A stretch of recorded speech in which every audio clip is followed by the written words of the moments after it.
오늘의 사연 시작하겠습니다. 안녕하세요. 올해로 36된 남자입니다.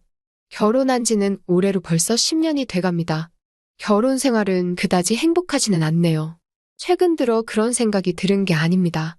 10년이나 이어온 결혼 생활이지만 저는 정말 버티기 힘들었어요. 그런데도 제가 결혼을 일찍 한 걸 보면 남들은 제가 와이프를 엄청 아끼고 좋아해서 그런 줄 알고 있습니다. 하지만 실상은 그렇지 않아요. 저랑 와이프는 결혼을 한 첫 해부터 쇼윈도 부부로 살아왔습니다. 밖에 나가면 아내 입맛에 맞춰서 교양 있는 척, 배운 척 있는 척 가면을 쓰고 사람들을 만나왔어요. 결혼하기 전부터도 아내의 이런 성격은 알고 있었습니다. 그런데 결혼까지 왜 했냐 물으시면 할 말이 없네요. 아내와는 딱 두 번 만난 게 다였는데 결혼까지 하게 되었습니다. 속도 위반을 했어요. 그런데 결혼하자마자 아이가 잘못되면서 두 사람 사이에 아이는 없습니다. 아내는 제가 한순간의 불장난이었다고, 그런데 저 같은 놈과 결혼까지 해버렸다고 하며 매일같이 후회하며 산다는 말을 거침없이 합니다. 아내는 외국에서 석사 공부까지 마치고 온 배울 만큼 배우고 집안 형편도 넉넉한 있는 집 여자였어요. 저는 아내에 비하면 내세울 거 하나 없는 동네 한량이었고요. 공부만 했던 아내가 저한테 호감을 갖게 되었고, 두 번째 만남에 아내는 제 아이를 갖게 되었고, 그렇게 결혼까지 하게 되었던 거죠.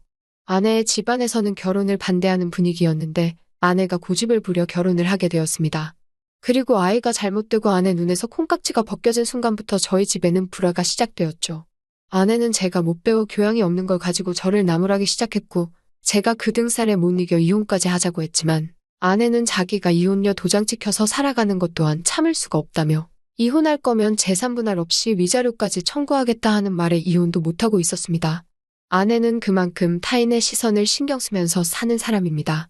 그래서 밖에 나가면 당장 저희 부모님이나 장인 장모님마저도 상상도 못할 정도로 세상 교과서적이고 이상적인 부부 연기를 하면서 지냅니다. 쇼윈도 부부 생활에 지쳤지만 그만큼 아내가 사이좋은 부부 연기한답시고 저희 부모님께 돈도 넉넉히 드리고, 제가 또 딱히 배운 게 없어 아내가 벌어오는 돈으로 살고 있는지라 이제는 이혼을 하는 게 맞나 싶을 정도로 아내한테 의존하면서 살고 있거든요. 저도 이런 상황이다 보니 섣불리 이혼 이야기를 꺼내지 못했고, 이왕 쇼윈도 부부로 살아간 거 저도 이득만 취하고 나 혼자만 스트레스 견디면 모두가 행복한 게 아니겠냐 하고 그렇게 그냥 지내고 있었습니다. 아내도 제가 받는 만큼 스트레스를 받고 있을 거라 생각했더니 딱히 그게 불공평하다는 생각은 들지 않았거든요. 하지만 이런 완벽한 부부를 연기하는 쇼윈도 부부 생활 와중에도 아내는 언젠가부터 주변 또래의 지인들과 모임을 갖는 것만큼은 기피했습니다. 제가 배운 게 너무 없어서 그렇다는 거예요. 아내가 지인들과 모임을 갖게 되면 정말 무슨 클래식 음악이 흐르는 연회장 같은 데서 와인 같은 거 마시면서 인사들을 하거든요. 그런데 그 모임에서 사이좋은 부부 연기는 할 수 있지만 배운 사람 연기는 하기 힘들었네요. 애초에 관심도 없는 세계 정세라든지 학술 연구 같은 걸 제가 아내 기세워주자고 공부까지 할 수는 없는 노릇이었거든요. 그래서 그런 모임에 나가면 다른 지인들 남편과 저의 지식 수준이 비교가 된다면서 차라리 아내는 또래 지인들을 만나는 모임은 아예 포기를 해버린 겁니다. 그동안은 혼자서 다니기도 했는데 남편은 어디 갔냐는 질문이 너무 짜증나서 아예 모임에는 발길을 끊어버린 거지요. 아내 입장에서 그렇게 1년 가까이 아무 모임도 나가지 않고 지냈으니 또래의 사람들이 많이 보고 싶었을 겁니다. 또래가 아니어도 말이 통하는 사람들이 보고 싶었을 수도 있고요. 저랑은 집에서 기본적으로 대화가 거의 오고 가지를 않다 보니 그만큼 더 외로웠을 수도 있겠네요. 아무튼 때는 1년 전으로 돌아갑니다. 밖에 우당탕 소리가 들리길래 베란다를 보니 사다리차가 저희 창문을 가로질러 물건이 오르락내리락 하고 있더라고요. 윗집에 새로 신혼부부가 이사를 온 거예요. 저희 아파트가 조금 비싼 편이라서 신혼부부가 처음 시작하기에는 다소 무리가 있는 아파트인데 이사 오는 걸 보니 집이 좀 사는구나 싶었습니다. 아무튼 이사를 왔을 때도 그저 이사를 왔구나 싶었지 저와 이런 정도까지 사이가 될 거라고는 생각도 하지 못했어요. 아내와는 이미 결혼하자마자부터 각방을 쓰고 있었습니다. 그런데 웬일로 밤이 한참 깊은 와중에 아내가 저를 부르더라고요. 웬일로 나를 찾나 했습니다. 아무 말도 없이 방으로 저를 데려가길래 혹시 아내가 많이 고픈가 싶어서 은근슬쩍 기대도 했어요. 10년 동안 아내 기분에 맞춰서 하더라도 1년에 10번도 하지 않았거든요. 그런데 그게 아니었네요. 아내는 천장을 가리키면서 저보고 가서 한마디 하고 오라는 겁니다. 무슨 소린가 했는데 귀를 기울여 소리를 들어보니 엄청나게 쿵쿵대면서 아주 신혼부부라고 불타오르는지 거의 비명에 가까운 앓는 소리가 천장을 통해 새어나오더라고요. 안방에 화장실이 있는데 그래서 너무 큰 소리는 배관을 타고 방에 들리는 단점이 있었는데 이건 거의 생중계를 한다 싶을 정도로 엄청난 소리를 만들고 있었어요. 신혼부부라면 응당 저래야 하는 건가 싶었고 내심 저는 저런 추억이 없었기 때문에 부럽기도 했습니다. 아무튼 아내는 윗집 신혼부부가 만들어내는 소리 때문에 잠을 못 자겠다고 하면서 새로 이사도 왔고 이렇게 시끄럽게 구는 건 매너가 아니지 않냐고 톡톡히 가르쳐주고 오라는 거예요. 자기가 교양 떨어야 돼서 싫은 소리는 하기 싫으니 저한테 시키는 거죠. 정 싫으면 자기가 직접 하면 되는 거 아닌가 싶었지만 일단 알겠다고 말하고 실크 소재 파자마로 고쳐 입고 위층으로 향했습니다. 아, 실크 소재 파자마 또한 저는 솔직히 집에서 난닝구 입고 고무줄 반바지를 입고 자는 걸 좋아하는데 아내가 그러면 교양 떨어져 보인다고 저녁 9시 넘어서 배달 음식을 받거나 하는 등 사람을 마주해야 하는 일이 생기면 강제로 파자마로 갈아입고 있습니다. 아무튼 위층으로 올라가서 초인종을 눌렀습니다. 교양 있는 이웃 역할을 해야 하기 때문에 뭐라고 말을 해야 교양이 있어 보이나 하고 고민을 하고 있던 차였어요. 있는 그대로 말하기에는 신혼부부인데 너무 민망해하지 않을까 싶었거든요. 저는 당연히 인터폰으로 대화를 할 줄 알았는데 문이 철커덕하고 열리더라고요. 문이 열리는 소리에 고개를 들었는데 저는 혹소리가 나올 만큼 소스라치게 놀랐습니다. 이 사람들이 제정신인가 싶었어요. 당연히 남편이 나올 줄 알았는데 아내 쪽이 문을 열고 고개만 빼꼼 내밀더군요. 얼굴은 20대 중반은 된 것 같이 앳돼 보였고 결혼하기에는 조금 일찍 한 거 아닌가 하는 생각이 들었는데 지 마누라가 지랑 방금까지 뭘 하고 있었는지 다 알고 왔는데 초인종 소리에 인터폰도 아니고 문 밖으로 내보낸 걸 보니 남편 놈 얼굴이 궁금해지기까지 했습니다.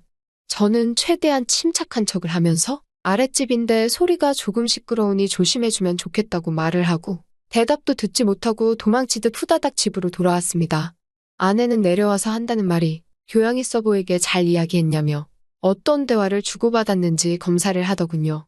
그게 그렇게 못마땅하고 검사까지 할 일이라면 지가 가지. 왜 오밤중에 나한테 이런 걸 시켜서 민망한 상황을 만들어버리냐 속으로 원망까지 들었습니다.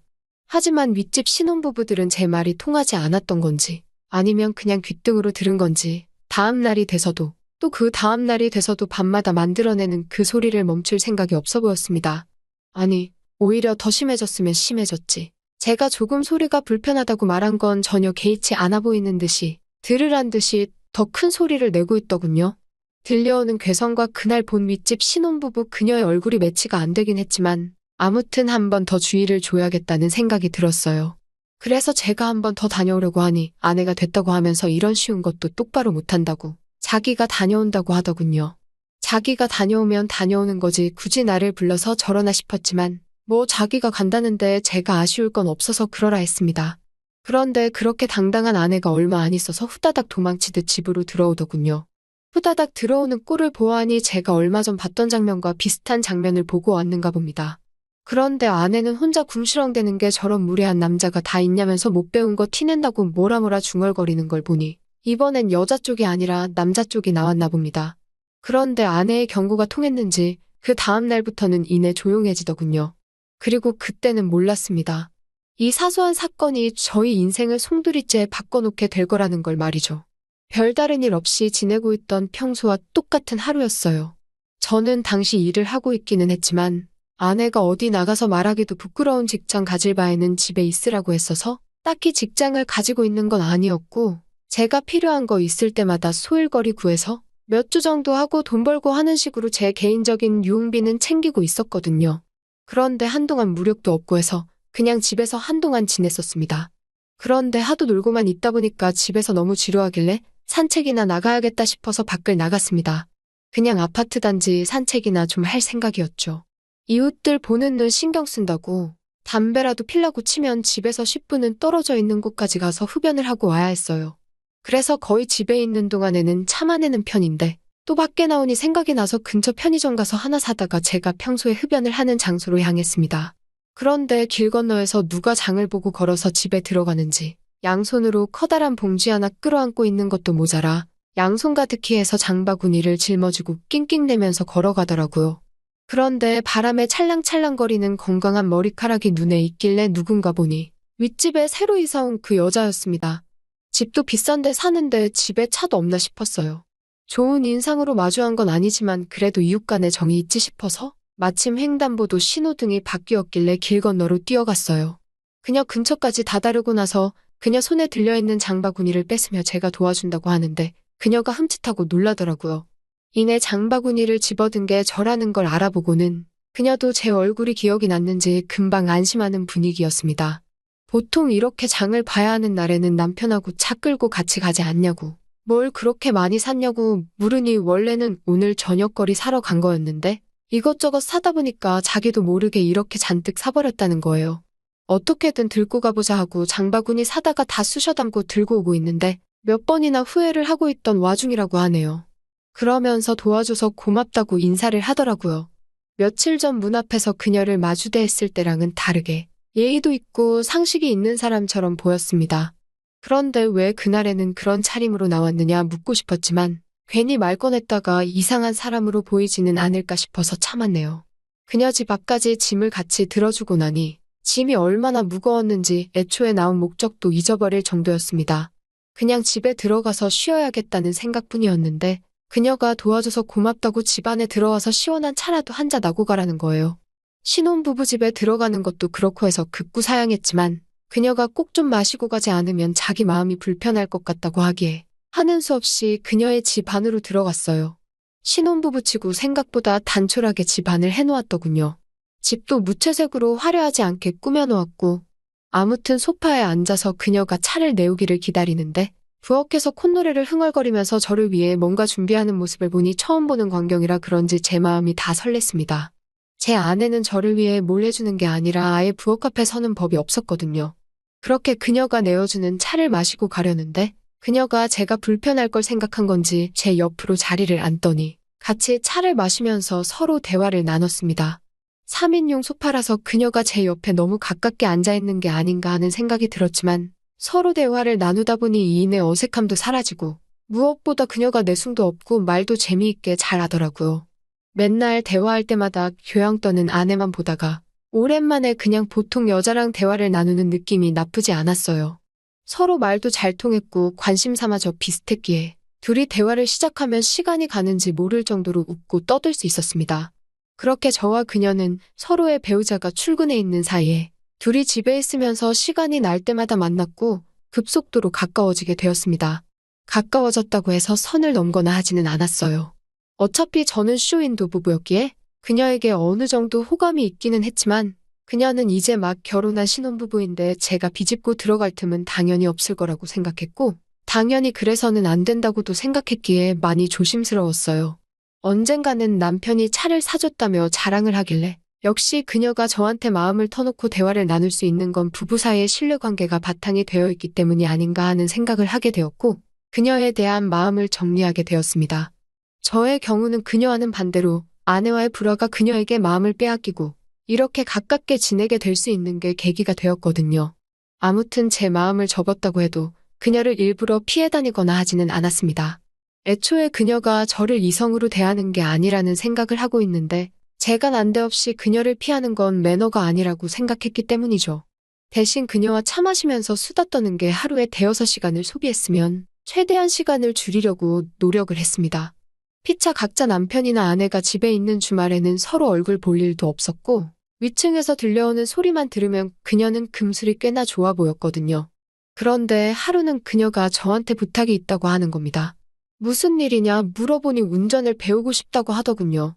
남편이 차는 사줬지만 그 차를 가지고 동네 마트나 돌아다니는 게 고작이고 가끔씩 자기도 바람을 쐬러 가고 싶고 지방에 사는 부모님 만나러 훌쩍 가고 싶을 때도 있는데 운전이 서툴러서 못한다고 운전을 꼭 배우고 싶은데 남편은 바쁘니까 가르쳐줄 시간이 안 된다고 하더라고요. 뭐 어려운 일이겠나 싶어서 그녀 차에 탔는데 그녀가 운전이 생각보다 수준급이더라고요. 못하는 척을 애써 하고 있지만 운전을 하루 이틀 해본 솜씨가 아니었어요. 그런데 난데없이 그녀가 고속도로를 타고 잠깐 저랑 멀리까지 가고 싶다고 하는 것 아니겠습니까? 제 머릿속에 수많은 생각들이 오갔지만 일단 그녀가 무슨 생각인지 알 수가 없으니 하고 싶은 대로 하게 내버려뒀습니다. 그나마 가장 가까운 바닷가까지 가서 바다 구경하면서 그녀가 속에 있는 말을 털어놨어요. 가끔씩 너무 갑갑해서 미칠 지경인데 아파트에 마음 터놓고 대화할 상대인 제가 있어서 다행이라고 하면서요. 그녀는 원래 지방에서 살았는데 아는 사람 하나 없이 남편 따라와서 서울 생활을 하는 게 너무 힘들었다고 말하더라고요. 남편 출근하면 항상 외톨이로 살아야 하나 걱정했는데 저를 마침 딱 만나게 되었고 친구처럼 지내는 제가 너무 좋다는 겁니다. 그녀와 제가 나이차가 10살은 나는데 친구 같다고 하니 조금 기분이 이상했어요. 남자 이상은 안 되나 생각하고 있는데 그녀가 갑자기 저한테 다가오더니 제 품에 안겼습니다. 잠깐 정신이 팔려 황홀함을 즐기다가 제정신이 들어서 그녀를 밀쳐냈어요. 저야 그녀에게 호감이 있기는 했지만 그래선 안 된다는 생각뿐이었고 그녀도 남편과 그렇게 사이가 좋은데 굳이 저랑 그럴 필요까진 없다고 생각했으니까요. 차라리 이렇게 친구 사이로 지내는 지금을 유지하는 게 더 좋은 게 아닌가 하는 생각을 했죠. 그녀는 저한테 보여줄 게 있다고 하면서 다시 저를 차에 태우더군요.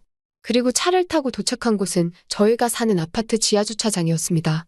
엘리베이터로 통하는 문 근처에 차를 세우고 여기서 기다리면 자기가 무슨 말을 하는지 알 거라고 하면서 그냥 있어보라고 하더라고요. 차 안에서 10분, 20분, 30분 그렇게 계속 가만히 앉아서 시간만 보냈습니다. 그리고 지하주차장에 딱 보기에도 비싸 보이는 차 한 대가 주차장으로 들어왔습니다. 그녀의 남편이 타는 외제차였어요. 그런데 그 옆에 익숙한 옆모습이 보였습니다. 그 차에 타고 있는 건 다른 사람이 아니라 제 아내였습니다. 두 사람은 저렇게 둘이 언제부터 만나고 다닌 건지는 모르겠는데 차에서 내려 엘리베이터를 타러 가는 곳까지 둘이서 아주 손을 꼭 붙잡고 가더군요. 저는 그 장면을 그 자식의 와이프인 그녀와 차 안에서 숨죽여 지켜볼 수밖에 없었습니다. 그러니 이제 그녀가 답답하다는 게 무슨 뜻인지 그리고 제게 보여주고 싶다는 게 뭔지 다 이해가 되더라고요.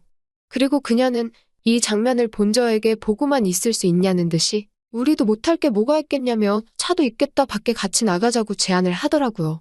그렇게 그녀와 집 근처 번화가에 위치한 숙박업소에 들어왔습니다. 창문으로 야경이 비치는데 저희 집이 보였어요. 에어컨 실외기 위치만 봐도 우리 집이 뭔지 정확하게 보이더군요.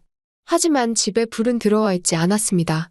대신 그 바로 윗집은 방이고 거실이고 불이 환하게 들어와 있었어요. 무슨 일이 있는지는 모르지만 대충 예상은 갔습니다. 그리고 저도 고가의 아파트가 작은 창문으로 겨워 보이는 싸구려 숙박업소에서 윗집에 사는 여자와 함께 서로의 배우자가 보내고 있을 시간을 똑같이 보내게 되었습니다. 그 두 사람이 친해질 계기가 있었나 골똘히 생각해봤습니다.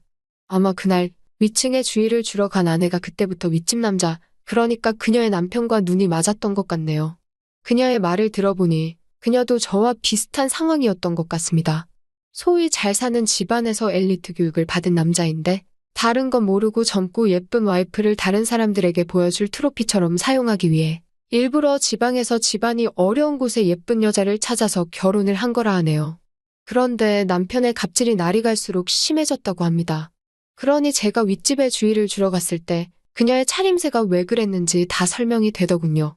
그런 곤란한 요구도 다 들어줬건만 그녀의 남편은 그녀가 못 배우고 무식하다고 하면서 엄청 무시했다고 합니다.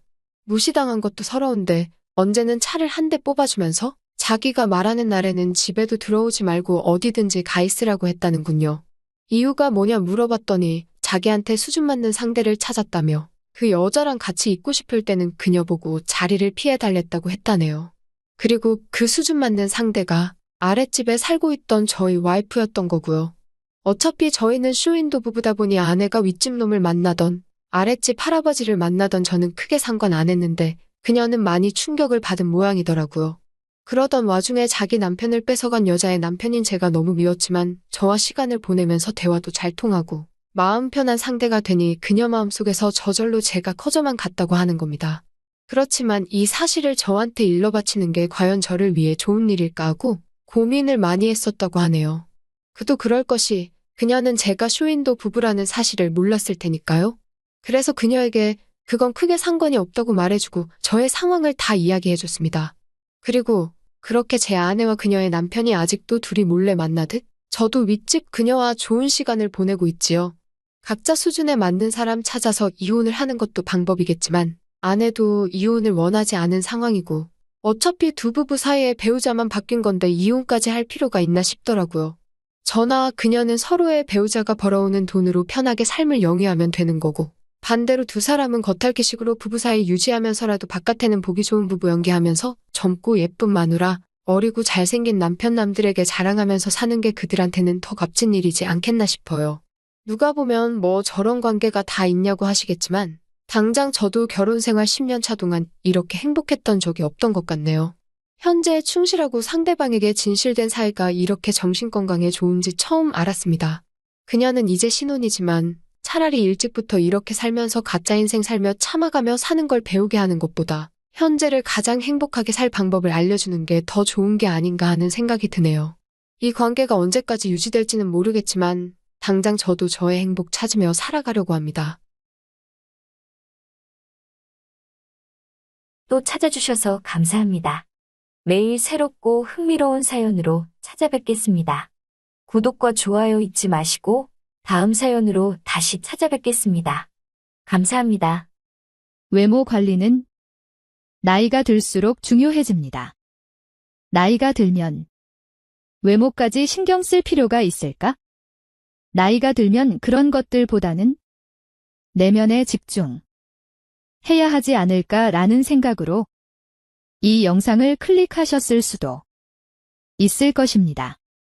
이제부터 왜 나이가 들어도 외모를 가꾸는 것이 중요한지, 그리고 어떻게 하면 더 효과적으로 외모를 관리할 수 있는지 알려드리겠습니다. 노년기에도 매력적인 외모를 유지하고 싶으시다면 꼭 끝까지 시청해 주시길 바랍니다. 구독과 좋아요는 무료입니다. 단 한 번의 클릭으로 삶의 지혜를 더 많은 이들과 나눌 수 있습니다. 유튜브를 보다 보면 나이 들면서 외모에 너무 신경 쓰지 말고 내면의 성장이 더 충실해야 한다. 그리고 나이 들어서 외모에 과도하게 신경 쓰는 모습은 추하다라는 말 한 번쯤은 들어보셨을 겁니다.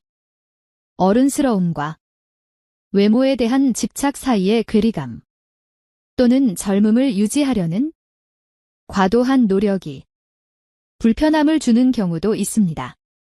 그러나 이러한 생각들은 외모에 신경 쓰는 것을 낮은 수준의 행동으로 여기는 고정관념이 작용하는 것이 아닐까요?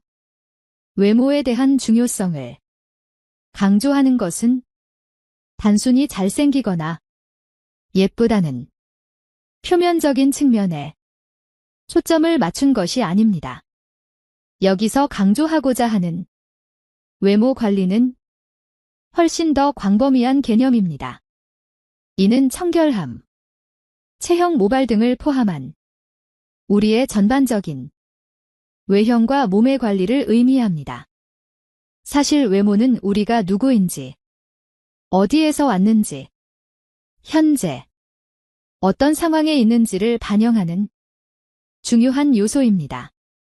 외모를 통해 우리는 자신의 상태와 취향, 심지어는 권력을 얼마나 가졌는지도 추측할 수 있습니다. 이는 외모가 다양한 차원에서 우리의 현재 상태를 나타내기 때문입니다. 매끄러운 피부, 건강한 체형, 풍성한 모발 등은 외모의 한 부분이며, 이는 자세, 걸음걸이, 목소리, 상황에 맞는 적절한 몸짓, 언어, 패션 등과 함께 우리의 상태를 직관적으로 나타냅니다. 특히나 나이가 들면서 외모 관리의 중요성은 더욱 부각됩니다. 젊은 시절에는 청춘의 힘이 우리의 외모를 자연스럽게 관리해 주었지만, 나이가 들면서 노화와 생활 습관으로 인한 부작용들이 더욱 잘 드러나게 됩니다. 또한 좋은 상태를 유지하는 데에도 젊은 시절에 비해 더 많은 시간과 노력이 필요하게 됩니다. 그런데도 나이가 들어서도 외모 관리를 꾸준히 하는 사람들은 능력이 있어 보이며 그들의 부지런함은 쉽게 따라 할 수 없는 노력으로 여겨집니다. 이는 식간, 관리와 감정 관리를 잘하는 사람들이라는 인상을 주기도 합니다. 그리고 현대 사회에서는 외모 관리에 많은 시간과 노력을 투자하는 사람들이 많아 자연스럽게 늙는 것이 억울하게 느껴질 수 있습니다. 자신이 단지 제 나이일 뿐인데 동갑인 연예인들이나 외모 관리에 많은 시간을 투자하는 친구들과 비교하면 자신이 늙어 보이는 것이 안타깝게 느껴질 수 있습니다. 내면의 중요성을 강조하며 자연스럽게 늙어가는 것이 좋다고 생각하여 외모 관리를 소홀히 한다면 시간이 지나면서 동갑인들과 외모 차이가 점점 벌어질 것입니다. 그럴 때 거울 속에 자신이 너무 늙어 보이면 자신이 초라하게 느껴지고 지난 날을 후회하게 될 수도 있습니다. 그래서 어느 정도의 외모 관리는 자신의 외적 자존감을 위해 필요하다고 생각합니다. 또한 아름다움은 모두에게 환영받는 속성입니다. 잘생기고 적절하게 행동하는 사람들은 더 많은 기회를 얻습니다. 그러니 오히려 이러한 관계를 무시하는 사람들은 자신을 속이는 것이지 않을까 생각합니다. 게으르거나 먹고 살기 바쁘니 겉모습은 인생의 우선순위에서 한참 뒷자리가 되는 것입니다. 그러고선 나이 들어서 외모 관리를 뭐 하려 하나 합리화하는 것이 아닐까요? 물건이 고장 나면 수리하거나 새로 구입할 수 있지만 우리의 몸은 어떤 방법으로도 교체할 수 없습니다. 그래서 일찍부터 세심하게 관리하는 것이 중요합니다.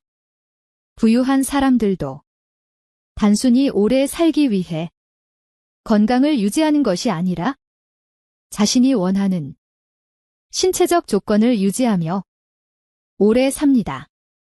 상류층 사람들은 자신의 건강을 스스로 관리해야 한다고 생각하며 하류층 사람들은 건강을 선천적인 것으로 생각합니다. 당신의 몸을 가장 소중한 자산으로 여기고 건강을 질병이 없는 상태로 정의하는 것이 아니라 에너지와 기쁨이 가득한 삶을 의미하는 것으로 생각해야 합니다. 잘 관리된 몸과 외모는 만족감, 능력, 사회적 명성을 높입니다. 여기까지 들으신 분들이라면 나이 들어서 외모 관리의 중요, 성에 대해서는 아시리라 생각합니다. 지금부터는 구체적으로 어떤 것들을 관리해야 하는지 알려드리겠습니다. 집중해서 들어주세요. 첫 번째, 자세 관리. 나이가 들면서 팔을 등 뒤로 젖히고 걷는 모습을 자주 볼 수 있습니다. 이는 노인들의 보행 자세 중 하나로 허리를 굽히고 팔을 뒤로 젖히며 걷는 모습을 말합니다. 노인들이 팔을 등 뒤로 젖히며 걷는 이유는 몸통이 앞으로 넘어가지 않도록 지지하기 위한 것입니다. 이를 노인 자세라고도 부르며 이는 나이가 들면서 근육량과 유연성이 감소하면서 척추의 곡선이 뻣뻣해지고 등이 앞으로 굽히게 되는 현상 때문입니다. 척추는 우리 몸을 지탱하는 기둥 역할을 하며 머리를 지탱하고 몸통을 펴서 시선이 전방을 향하도록 해줍니다. 이상적인 척추의 모양은 S자 굴곡인데 이 S자 굴곡을 유지하지 못하면 여러 문제가 발생합니다. 특히 나이가 들면서 척추, 체의 정렬이 무너지거나 허리의 유연성이 감소하게 됩니다. 이럴 때 척추를 펴기 위해 척추에 더 많은 힘이 들어가게 되고 이에 따라 척추가 머리, 무게를 지탱하지 못하게 되어 등이 굽게 됩니다. 이렇게 되면 몸의 무게, 중심이 앞쪽으로 이동하게 되어 보행 자세가 변하게 됩니다. 이런 상태에서는 체중이 앞으로 쏠려 넘어지기 쉬워지지만 팔을 등 뒤로 젖히면서 걷게 되면 무게중심의 안정성이 높아져 균형을 잘 유지할 수 있습니다. 즉, 팔을 뒤로 젖히며 걷는 자세는 척추의 정렬이 이상적이지 않아 나타나는 몸의 보상 동작입니다. 이런 보상 동작이 어려워지면 보행 시 지팡이를 사용하게 되며 팔을 뒤로 젖히는 자세가 습관화되어도 근력이 약해지면 등이 굽은 증상이 더 심화하고 고착화되어 삶의 질이 저하될 수 있습니다. 하지만 팔을 뒤로 젖히는 자세가 습관화되었다고 해서 모두가 수술적 치료를 받아야 하는 것은 아닙니다. 팔을 뒤로 젖히지 않으면 보행이 어렵고 요통이 동반되어 일상생활을 할 수 없는 상태라면 의료기관을 방문하여 전문의의 검사와 진료를 받는 것이 필요합니다. 이러한 상황을 예방하기 위해서는 평소에 몸이 굽지 않도록 관리하는 것이 중요합니다. 규칙적인 운동과 생활, 관리가 필요하며 충분한 단백질 섭취와 근력, 운동을 통해 현재의 상태를 유지하는 노력이 필요합니다. 매일 7-500보 이상 걷고 유산소 운동, 아쿠아로빅, 수영 등의 운동을 하는 것이 도움이 됩니다. 또한 주기적으로 의료기관을 방문하여 골밀도 검사를 받는 것도 좋은 방법입니다. 두 번째, 체취 관리. 진정한 외모 관리는 시각적 모습뿐만 아니라 향기까지 관리하는 데 있습니다.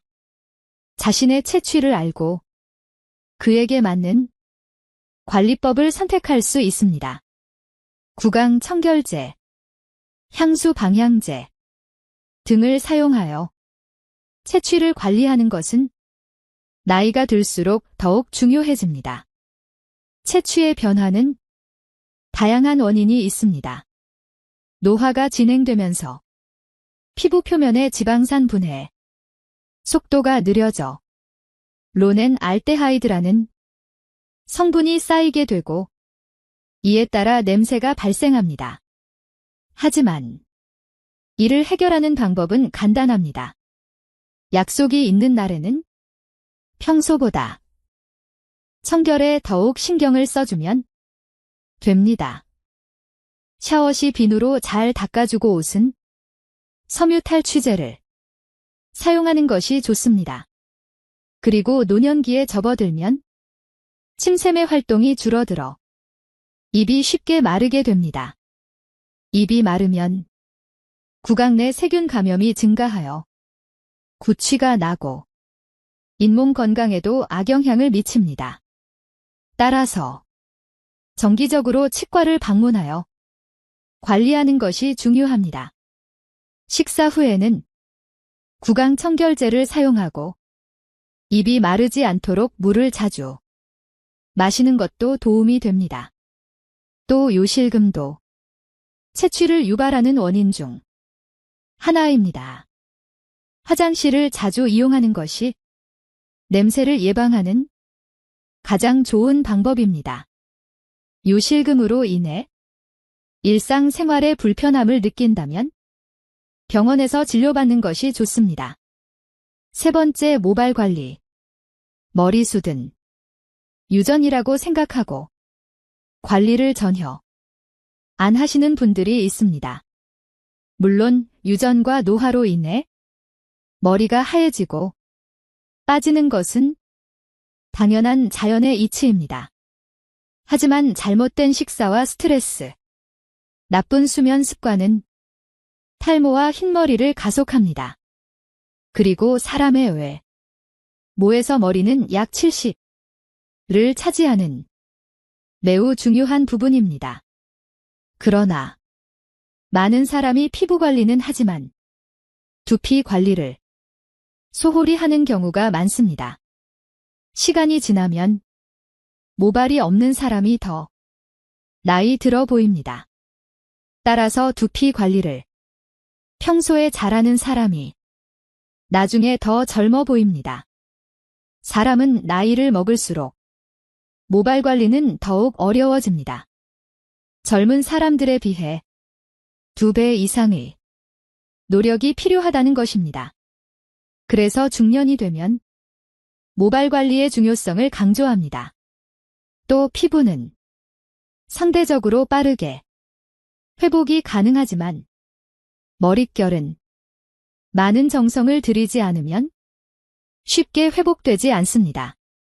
그렇기 때문에 평소에 모발 관리도 피부 관리만큼이나 신경 쓰는 것이 중요합니다. 나이가 들어도 머릿결이 좋고 수치 많은 사람들은 자기 모발 관리에 큰 노력을 기울인다는 것을 의미합니다.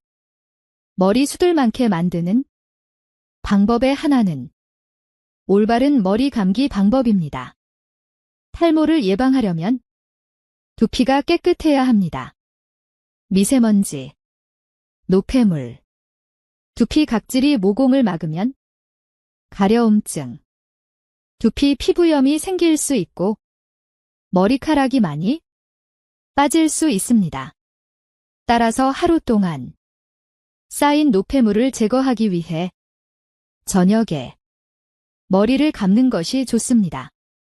또한 오메가3 비타민 단백질, 미네랄 등의 영양소를 골고루 섭취하면 모근에 영양분이 공급되어 머리 숱이 많아지고 머리카락이 굵어집니다.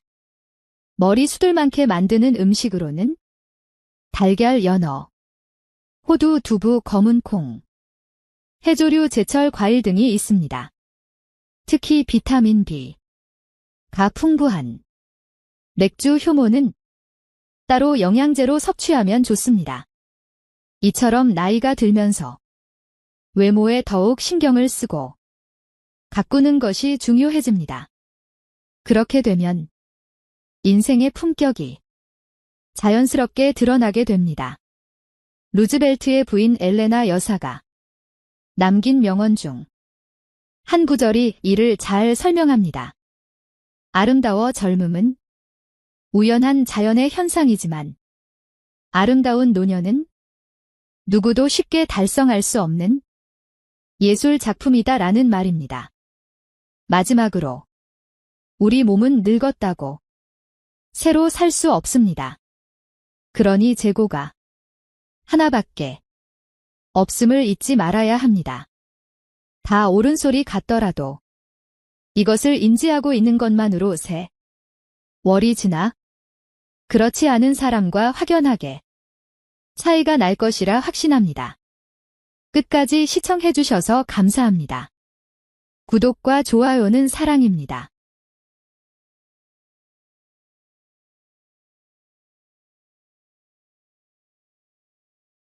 안녕하세요. 저는 아들, 딸을 둔 50대 여자입니다. 저는 지금 프리랜서로 자수 일을 하고 있어요.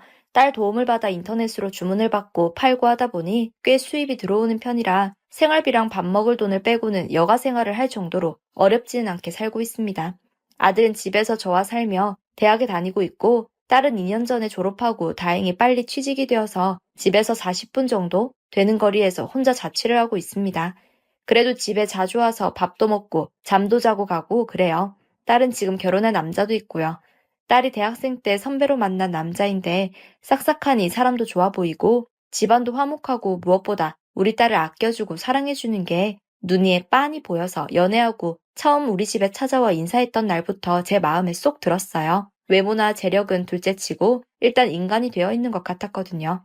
저는 며느리도 며느리지만 사위 될 사람은 정말 깐깐하게 따져보고 정말 내 딸과 맞는 사람인지 내 딸을 평생 행복하게 해줄 수 있는 사람인지 확신을 주는 사람에게 시집을 보내겠다고 한평생을 다짐하며 살아왔어요. 왜냐하면 제 결혼 생활은 남자 하나 잘못 만나서 인생에서 지워버리고 싶은 시간들로만 가득한 기억들 뿐이니까요. 정말 하루하루 눈물로 지새운 날들을 생각하면 지금도 속에서 울컥합니다. 절대로 제 딸만큼은 그런 일 겪게 하기 싫어서 남자 만나면 무조건 엄마한테 데려오라고 신신당부했어요. 제가 남자 보는 눈 있다는 건 절대 아닙니다. 그랬으면 제가 그런 결혼 생활을 했겠나요? 그저 엄마로서 아픈 시간들을 겪어본 사람으로서 그래도 다른 사람들보다는 조금은 낫지 싶은 마음이에요. 저는 20대 중후반에 결혼했어요.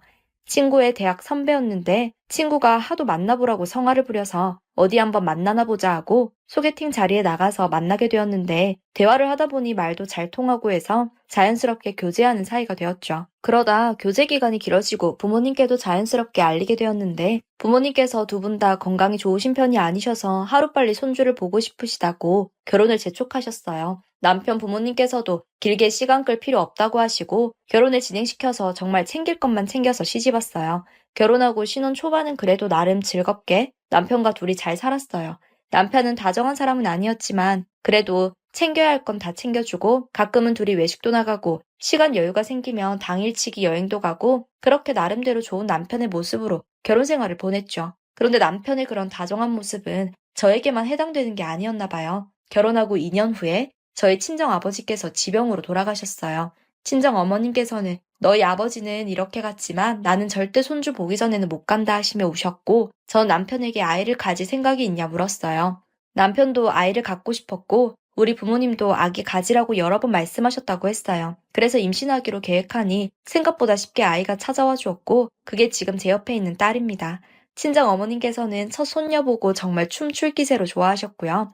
시어머니께서는 처음엔 아들이 아니어서 내심 아쉬워하셨겠지만 그래도 시아버지께 타박한 소리 들으시고는 금세 손녀 귀염에 푹 빠지시더군요. 남편도 딸아이 재롱 보는 재미에 퇴근 시간도 빨라지고 집에 일찍 귀가하면 저 대신 빨래도 해주고 딸아이 목욕도 시켜주고 집안일이나 자질구레한 일들이라도 도우며 저를 쉬게 해주고 편하게 해주려고 했어요. 저는 그런 남편에게 고맙기만 했고요.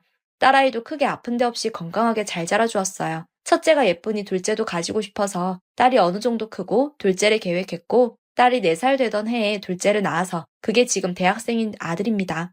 예쁜 손녀딸 다음으로 아들이 떡하니 태어나니 친정 어머니와 시아버지, 특히 시어머니가 정말 기뻐하셨어요. 아들도 건강하게 착한 모습으로 속 썩이는 일 하나 없이 누나랑 사이좋게 잘 자랐고요. 남편도 두 아이의 아버지가 되니 책임감이 늘었는지 회사 일로 많이 바빠졌어요. 그래도 늘 아이들 얼굴 꼬박꼬박 보고 주말에는 놀이동산도 데리고 가고 가끔 회사에 반차 내고 와서 유치원 끝나는 시간에 맞춰 데리고 가고 정말 아이들을 사랑하는 모습을 보여줬고 정말 사랑했어요. 그렇게 영원히 행복하게 잘 살 줄 알았는데 인생은 제 맘대로 제 생각대로 흘러가는 게 아니더라고요. 딸아이가 중학교 3학년, 아들이 초등학교 5학년 무렵 남편의 야근 횟수가 잦아졌어요. 처음에는 문자로 오늘 야근이다 알려주기라도 하더니 시간이 지나니까 그것마저도 안 해주더라고요. 어쩌다 집에 들어오면 새벽 3시 같은 한밤중에 들어와서 씻고 자다가 다음날 아침 8시만 되면 칼같이 일어나 출근했어요. 저는 우리 가족들 먹여 살리느라고 얼마나 열심히 일할까? 몸 상하지는 않을까? 그런 바보 같은 걱정만 했네요. 몸 상할 걱정 따윈 전혀 하지 않아도 되는 그런 상황이었는데 말이죠. 그렇게 한참을 야근 연속이던 어느 날 남편이 간만에 일찍 퇴근했어요. 그날 아들이 학교에서 무슨 상을 탔다고 다 같이 축하할 겸 외식하기로 했었거든요. 약속 시간에 맞춰서 식당 앞으로 나가려고 애들 옷 다 입히고 집에서 나가려고 하는데 남편한테 전화가 왔어요. 오늘 식사 못하게 됐다고요. 회사 동료의 어머니가 상을 당하셔서 조문을 가야 된다더군요. 아이들이 그날 얼마나 아쉬워했는지 몰라요. 특히나 아들은 학교에서 상을 받고 아빠한테 칭찬도 받으며 외식도 하면서 특별한 하루를 보내고 싶었을 텐데 얼마나 속상해하더니 소리도 못 내고 제 품에 안겨서 울기만 했어요. 딸도 약속 직전에 파토낸 아빠에게 불만이었고요. 그날 새벽에 아이들 다 잠자리에 들고 저 남편을 기다렸어요. 회사 동료 어머니 상은 이해하겠지만 그래도 이건 우리 아이들과의 약속이었고 아이들이 너무 실망하고 특히 아들에게 미안했으니까요. 한마디라도 해야겠다 싶어서 졸음 참아가며 남편을 기다렸더니 새벽 2시 조금 넘은 시각에 들어오더군요. 저 남편 들어오자마자 애들이 얼마나 실망했는지 알아? 당신 사정은 이해하지만 애들은 아직 어려서 상처받기 쉬워. 당신이 먼저 아이들한테 사과라도 해. 특히 아들은 특별한 날이었기 때문에 반드시 사과를 시켜야겠다 싶었어요. 남편은 제 말을 듣다 말없이 욕실로 들어가더군요. 전 남편이 대화를 피하는구나 싶어서 더욱 화가 났고 씻고 나오면 제대로 다시 이야기해야지 마음 먹고 식탁 앞에 앉아 기다렸는데 남편이 식탁 위에 올려두고 간 핸드폰으로 문자 알림이 울리더라고요. 평소엔 그런 적이 한 번도 없었는데 그날따라 그 알림음이 왜 그렇게 이상했는지 예의가 아닌 줄은 알았지만 남편의 핸드폰을 집어서 문자를 확인했어요. 문자 수신인의 이름이 우리 자기라고 저장되었더군요. 순간 제 심장이 쿵 내려앉는 듯한 기분이었어요. 손이 부들부들 떨리기 시작했고 그 문자를 정신없이 읽기 시작했죠. 문자에는 오늘 당신이 상주노릇 다 해주고 장례식 도와줘서 너무 고맙다. 당신 없이 어떻게 했을지 모르겠다. 나한테는 당신밖에 없다. 고맙고 사랑한다 등등 가관이더군요. 위로 올려 나머지 문자들을 다 읽기 시작했어요. 정말 저를 감쪽같이 속였더군요. 저는 문자를 정신없이 읽었어요. 일 얘기를 하는 걸로 보아하니 회사에서 같이 일하는 사람 같았어요. 바보 등신같이 그 긴긴 문자들을 하나도 삭제하지 않았더군요. 제가 자기 핸드폰을 볼 거라고 생각도 못했겠죠. 저는 배신감에 어쩔 줄 모르고 남편 핸드폰만 쥐고 있는데 욕실 문이 열리더니 남편이 나오더군요. 뭐라고 말을 해야 할지 모르겠어서 그저 노려보기만 했어요. 남편은 어리둥절한 얼굴이었죠. 그러다 제 손에 들린 자기 핸드폰을 보더니 이내 당황스러운 얼굴이 되더군요. 저 남편에게 당신 자기라는 사람한테 문자 왔더라. 당신밖에 없다고 아주 좋아 죽으려고 하네. 당신이 상주 노릇 다 하고 장례식도 지켰다며? 문자 내용을 그대로 말해주고 식탁 위로 남편의 핸드폰을 휙 던져버렸어요. 남편은 핸드폰 집어들고 문자를 확인하더니 이내 당황하며 저와 핸드폰을 번갈아 보더군요. 얼굴도 벌개져가는 게 딱 봐도 예상대로였죠. 남편은 저를 보고 한숨을 푹 내쉬더니 이내 미안하다. 만난 지 좀 됐다. 날 정말 편안하게 해주고 행복하게 해줬다. 정말 사랑하고 있다고 말도 안 되는 헛소리만 짓거리더군요. 저는 머리 끝까지 화가 났어요. 그럼 나는 뭐냐고, 우리 애들은 뭐냐 물었더니 저도 그동안 살림해주고 애들 키워주고 정말 고마운 존재고 아이들도 정말 사랑한답니다. 그렇지만 그 여자도 사랑한다네요. 저는 여자가 아닌 애들 엄마로서 사랑하고 그 여자는 여자로서 정말 순수한 사랑의 마음이랍니다. 어이가 없어 눈물도 안 나왔어요. 헛웃음만 나오고 내가 지금까지 이딴 인간을 남편이라고 생각하고 살았다는 생각에 제 스스로가 원망스러웠어요. 그 여자 말하는 거 보니까 둘이 아주 그냥 살림이라도 차릴 기세던데 좋아 죽겠나 보다 비아냥거렸더니 남편이란 인간이 뚫린 입이라고 술술 사정을 이야기하더군요. 이제 물불 가릴 것 없다는 듯이요. 그 여자 어머니가 며칠 전 돌아가셔서 장례식을 다 봐줬고 아버님도 일찍 돌아가시고 일가 친척도 마땅치 않아서 세상에 맘붙일 곳이라고는 없어서 내가 있어줘야 한다면서 그 여자도 내가 힘들 때 내 옆에 있어줬다고 자기도 그래야 한다고 말도 안 되는 소리만 늘어놓더군요. 저는 어이가 없어서 그저 미친놈이라는 소리만 반복했어요. 그 와중에도 아이들 듣고 깰까 걱정되어 큰 소리도 제대로 내지 못했네요. 그렇게 악몽 같은 밤이 지나 다음날 일어나니 남편은 회사에 출근했더군요.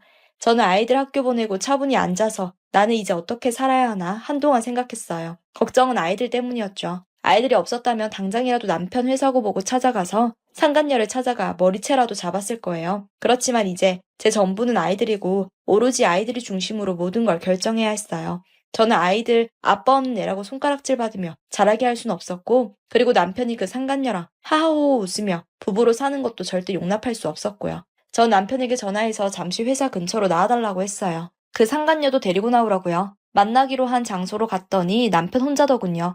우리 둘 문제니까 우리 둘이 얘기하자고요. 어이가 없었지만 참았어요. 난 당신이랑 그 여자 행복하게 사는 꼴 못 보고 우리 아이들이 이혼부모 자식으로 만드는 것도 못해. 그러니 난 절대 이혼 안 해줄 거야. 어젯밤 말하는 거 들으니 그 여자랑 살림 차리기로 약속했나 본데 어디 나가서 살림 차려봐. 대신 당신이 이 집 나가고 지금 집은 나랑 내 애들 집이야 하고 말했어요. 실제로 그 집은 제 명의로 되어 있었어요. 진짜 그 여자를 사랑하기라도 하는지 남편은 순순히 제 말을 다 들어주겠다고 그러더군요. 그 여자한테만 해코지하지 말라면서요. 진짜 끝까지 분노만 남기는 인간이었어요. 차라리 이혼하자고 따지기라도 하지. 한 달 정도 후 남편이 이삿짐 센터를 불러 자기 짐을 모두 뺐고 아이들에게는 아빠가 지방에서 일을 해야 돼서 이사를 가는 거라고 말해두었고요. 끝까지 제게 미안하다 한마디 외에는 아무 말도 안 하더군요. 남편이 짐을 빼고 떠난 날에 저는 혼자 울면서 술을 마셨어요. 그리고 다짐했죠. 내 자식들은 반드시 행복한 아이들로 키우겠다고요. 절대 이런 불행 안 물려주겠다고. 그렇게 아이들은 저와 함께 지내며 가끔 한 달에 2번 정도 아빠 얼굴을 보며 아무것도 모르고 잘 자랐네요. 저는 아이들이 아빠 만나는 날에 데려다 주느라 잠깐 스치듯이 얼굴만 보고 인사도 안 했고요. 아들이 가끔 엄마는 왜 아빠 안 보냐고 물었어요. 그럼 전 아빠가 바쁘다고 대충 둘러댔고요. 그러다 딸이 고3이 되던 해였어요. 착하고 바르게 잘 자라준 제 딸은 가고 싶은 과가 있었고 열심히 공부해서 원하는 대학에 붙었어요. 정말 자랑스럽고 기특했죠. 그 소식을 들은 남편이 연락이 와서 딸 등록금으로 쓰라며 목돈을 넣어둔 통장을 주었고 그러다 일은 그 후에 터졌어요. 어느 날 갑자기 제 핸드폰으로 모르는 번호가 전화가 와서 받았더니 다짜고짜 웬 여자가 소리를 지르더군요. 당신이 뭔데 그 큰돈을 내 남편한테서 채가냐면서요. 처음 듣는 목소리였지만 바로 알았어요. 얼굴을 보지도 못했던 그 남편의 상간녀였죠. 제 딸에게 준 그 돈을 돌려달라네요. 어디 남의 남편 돈을 그렇게 가져가냐면서요. 기가 막혔지만 저는 따박따박 받아쳤어요. 네 남자고 뭐고 간에 아이들은 그 남자 자식이고 그 돈 내가 강요한 적도 없고 그 사람이 스스로 딸 등록금 하라고 준 돈이다. 그리고 뭘 모르는 것 같은데 우리 두 사람은 아직 법적으로 부부고 그쪽은 그저 상간녀일 뿐이라고 맞는 말만 해줬더니 욕하면서 전화를 끊더라고요. 그런데 그 다음날 제 딸에게 전화를 해서 똑같이 그 돈 내놓으라고 하더군요. 당연히 모든 걸 알게 된 딸은 얼마나 놀랐는지 밤늦게까지 방 밖으로 안 나오고 울기만 하고 딸이 너무 걱정돼서 결국 열쇠로 문을 열고 들어가 딸을 안아주며 달래주었어요. 미안해. 너랑 동생이 놀랄까봐 지금까지 말 못한 거야. 엄마가 정말 미안하다. 너는 아무 잘못 없고 그 돈도 당연히 네 돈이니 걱정하지 마. 라고 이야기했어요. 착한 딸은 엄마 지금 내가 슬퍼서 우는 게 아니라 화가 나서 우는 거야. 엄마가 너무 불쌍하고 아무것도 못해준 내가 싫어서 우는 거야. 라고 하더군요. 그 말에 저도 그동안 서름이 터져나와 딸 안고 같이 펑펑 울었어요. 딸은 그렇게 한참을 울다가 돈은 안 돌려줄 거지만 아빠라고 하기도 싫은 사람이 준 돈이니까 이건 엄마한테 줄게. 엄마가 알아서 하라며 돈을 제게 넘겼어요. 사실 딸이 장학금을 받아서 당장 등록금이 급하고 그랬던 건 아니었거든요. 딸은 중학생 아들 불러서 거실에 앉혀놓고 저 대신 상황 설명 다 했어요. 너 여기서 엄마 원망하고 그러면 안 돼. 너도 많이 놀라고 충격받았겠지만 그럴수록 마음 단단히 잡아야 해. 우리한텐 이제 아빠는 없어. 아들은 충격을 받은 듯 했지만 그래도 제 누나 말대로 마음을 단단히 먹었는지 이내 절 달래주었어요. 엄마 많이 힘들지 하며 아들은 나도 이제 아빠 없는 애로 살 거야. 엄마 그동안 너무 고생했어. 나도 누나처럼 열심히 공부해서 좋은 대학 갈게 하더군요. 아이들이 있어 그 힘든 날을 버텼더니 아이들이 그렇게 갚아주더군요. 그렇게 딸은 대학 진학과 동시에 남편과 연락도 끊고 학교 생활 열심히 하며 취업 준비해 졸업하고 취업도 했어요. 아들도 자기 말대로 열심히 공부해서 좋은 대학에 갔고 이제 곧 군대로 입대할 예정이고요. 지금 저희 딸은 결혼을 앞두고 있어요. 결혼 앞두고 나서 딸에게 혼주석 한 자리 텅 비면 너도 눈치 보이고 힘들 텐데 네 아빠랑 아직 법적으로는 부부이니 혼주석 앉힐 때 부르자 해서 딸도 동의했고요. 그걸 남편에게 문자로 알렸더니 남편도 알겠다고 하네요. 그래도 자기 자식들을 끔찍하게 생각해서 딸아들이 먼저 연락 안 해도 계속 문자로 아이들에게 안부 인사를 했던 사람이거든요. 그 이후로 상간녀에게 또 전화가 왔어요. 왜 자기 남편이 혼주석에 앉냐고요. 그럴 거면 자기까지 해서 3명이 앉아야 된다네요. 어이없어서 닥치라고 한마디 하고 그냥 끊었어요. 아직도 저는 그 사람과 법적으로 부부고 이혼할 생각이 없어요. 그 상간녀가 떳떳하게 사는 꼴은 제가 죽는 한이 있어도 못 보겠으니까요. 이제 곧 결혼하는 제 딸은 저처럼 아픈 일 없이 오래오래 행복하기만을 바랄 뿐입니다. 제 자식들 인생 눈물 하나 흘리지 않고 건강하게, 행복하게, 평생 사랑만 받으면서 살았으면 좋겠네요. 제 사연 들어주셔서 감사합니다.